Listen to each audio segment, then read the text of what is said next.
course I studied was a BSc in sports coaching and physical education in Cambridge, and this was 2010-2013 cohort.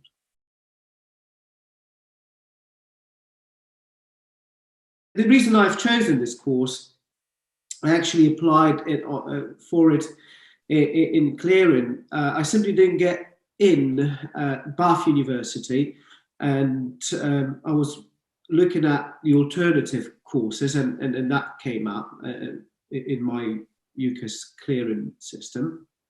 And I've called Adrian. I think that's who I've spoken to over the phone, Adrian Scruton, and had a lovely conversation with him, and managed to apply that way. I had to do my IELTS exam to prove that my English is good enough to come to university here, and so I did that, and then basically started the course a month later.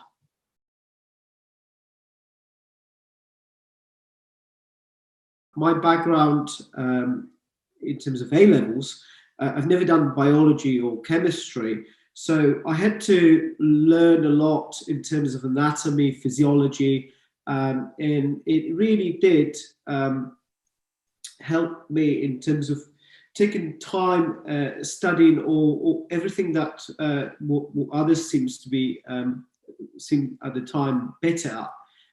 So I had all the support I needed from the lecturers, tutors, and all the time that I needed to get into a sort of a decent enough level to progress onto a next sort of module or academic year.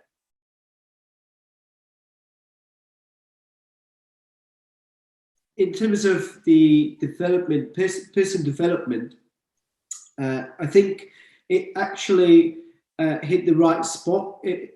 I've previously went to university twice. I never finished the course because it wasn't something that I liked, and ever since I've met with the lecturers and tutors at Anglia Ruskin and obviously colleagues, students, I knew it was the course that I really want to do well at, and also it's an area that which I want to evolve and go to more in depth into, such as physiology and strength and conditioning. So I believe the course created and allowed me to do what I do now.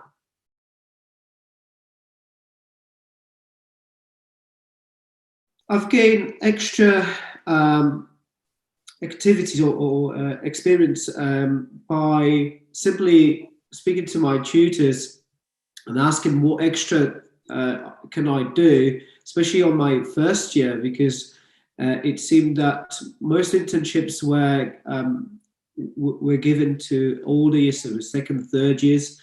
And I remember knocking on Dan's door and asking, what is the best internship you think I should go for in order to get more experience, coaching experience? And I was really interested in strength and conditioning. So I've asked for an internship or for at least for an interview or be put forward for an interview with Northampton Saints. And me and two other colleagues, we were mature students, we both got onto an interview, and we were able to secure that. On top of that, we did the Sports Science Festival every year, I believe, for the duration of the course.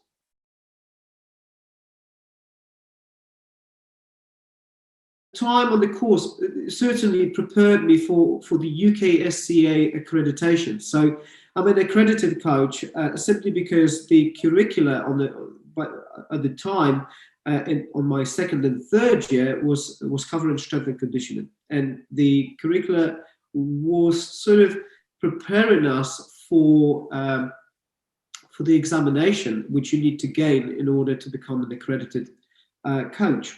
That also gave me the confidence and secured my place on my second degree when studying osteopathy.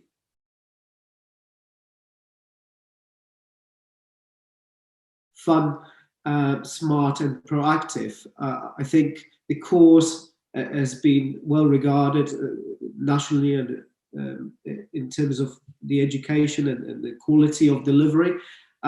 We all always gave highest feedback for our modules, really. Now, I believe when I was studying, there was about 95, 97% satisfactory percentage for each module. And students were very happy. And I think that was well designed program. And I believe that we were proactive with the exercises we did, the internships we did,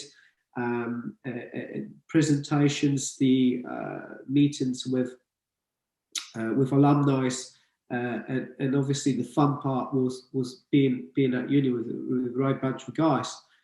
So I think that those three will certainly stay in my head as the phrases that I will associate with RU.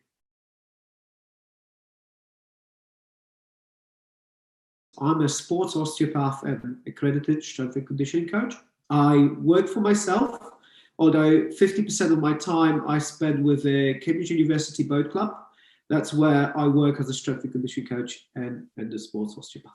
My current role as a strength and conditioning coach, I've been working since 2012. As an osteopath, I've been working since 2018. Although I did some sports therapy work since 2017. So you could say that 2012 is where I started to work with the current club. Treating our athletes, making sure that they are ready for a quite high volume training on water, equally land training.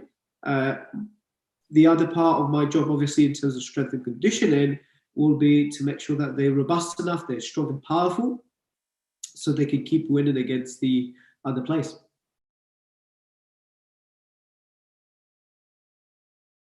It gave me confidence within anatomy and physiology, enough confidence to then allow myself to go and further pursue my career in osteopathy. And that aside, the strength and conditioning was something that I gained right after finishing the degree. So, and I'm still doing both, and I think combining both modalities makes me a little bit more unique practitioner.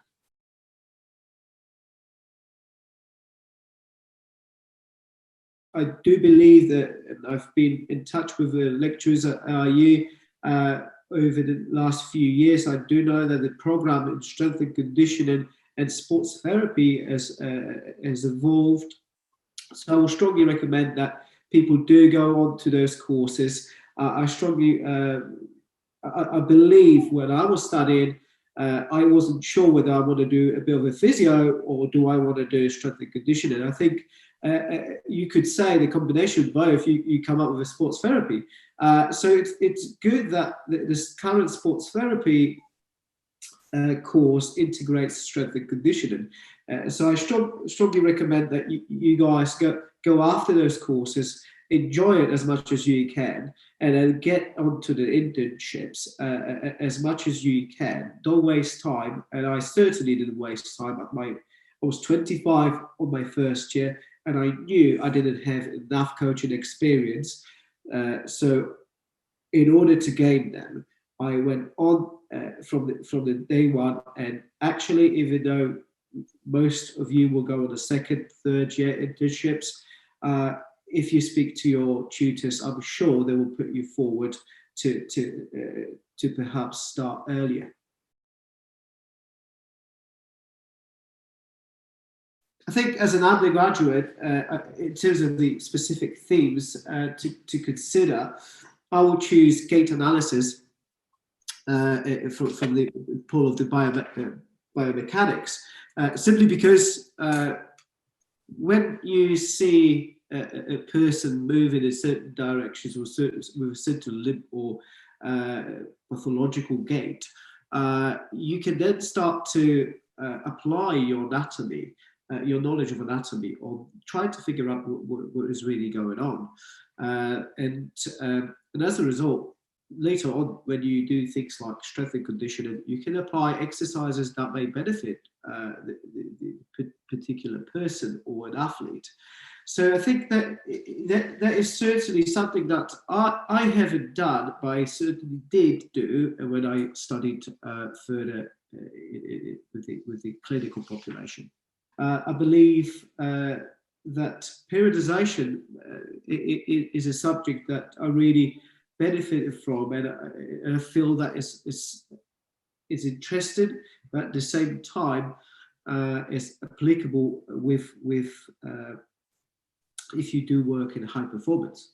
Uh, your understanding of periodization, being able to apply exercise routine or specific modality of training and work alongside a head coach and sort of plan it together so that you not only you understand how the head coach sees the periodization, but also if you know that if it's fitted in a program, whether it's a annual program or whether it's a 4-year Olympic cycle, you do know that you give it the best chance for the athlete to adapt to that particular modality that you're working on.